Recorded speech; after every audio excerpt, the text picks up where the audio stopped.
in the foreground, and you know, it's like I'm fighting.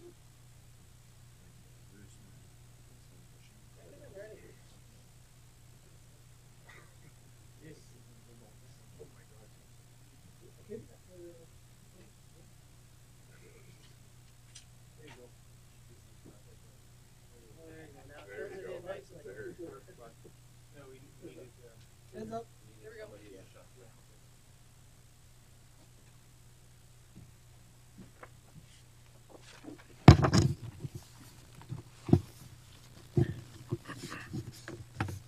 Hello, my name is Zachary Daler, and I'm the National Director of the Canadian Alliance of Student Associations, or CASA.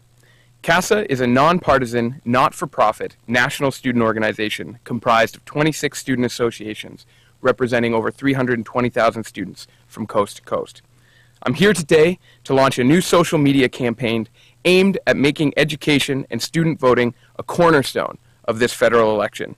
Students live on social networks and media, and this campaign and website engages students and politicians online. This might be the first Twitter election, which means that the conversation will be taking place on our doorsteps. The campaign, centered at www.studentsneedtovote.ca, features key information about parties, post-secondary education policy, important voter information for students, a student blog. It will also feature a video vault, and throughout the campaign, students and others will be asked to contribute their own videos on the importance of student and youth voting. We're kicking off the video collection with the submission from comedian and CBC host Rick Mercer. Rick's message on student voting speaks directly to the important role that we can and should play during an election. It's ready-made viral, and we expect to see many more like it between now and May 2nd. CASA is calling on all politicians. We're challenging them to make a firm commitment to post-secondary education this campaign, calling on them to introduce policies that improve access to and enhance the quality of Canada's university and college system.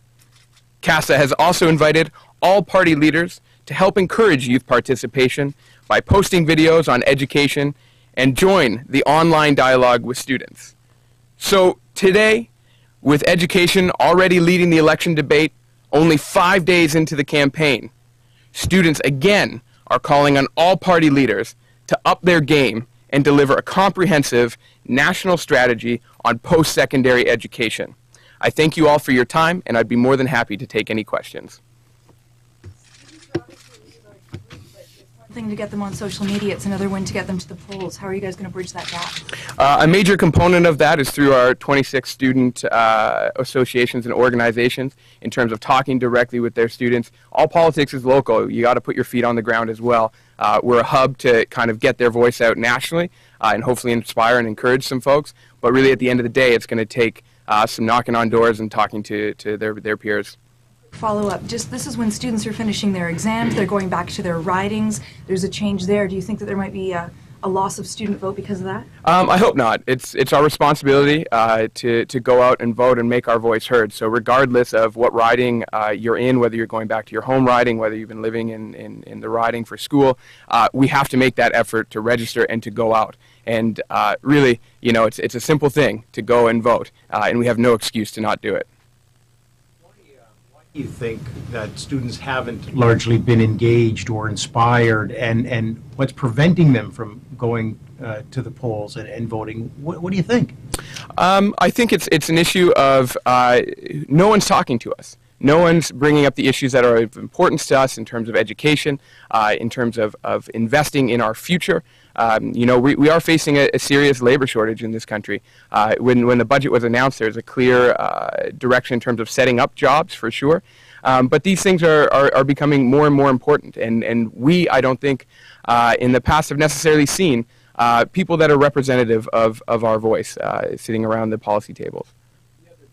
Michael Ignatieff and the Liberals unveiled their post-secondary plan. Have you had a chance to study that? And what do you make of that? The grant system that they're proposing? It's a positive investment in terms of it's one of the largest investments ever announced for post-secondary education during a campaign. Obviously, you know, the removal of 2 tax credits as part of that is interesting. It is positive to see that they're keeping the tuition tax credit in there.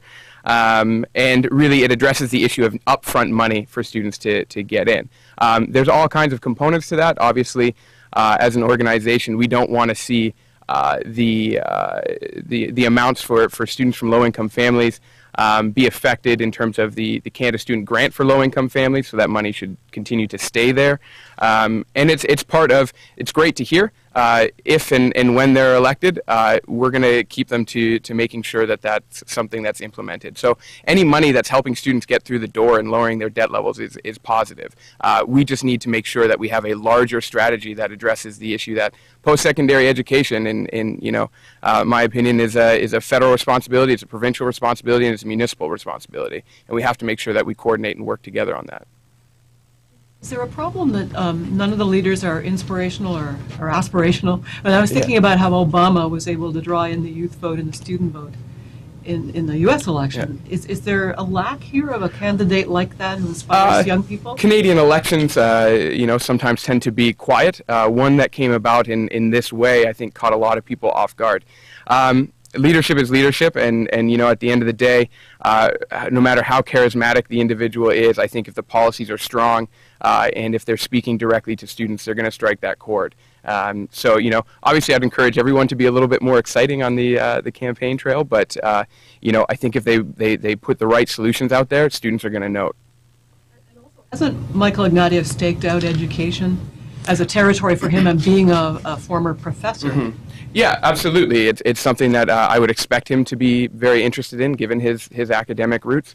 But that shouldn't be a reason alone. All parties should understand that improving education in this country is going to improve our economy. It's going to improve our general health. It's going to improve our quality of life.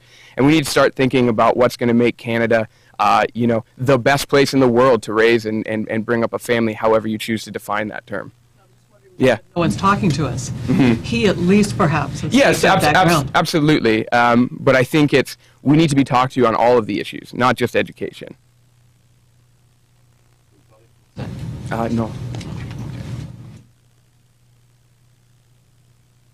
Okay. Thank you very much.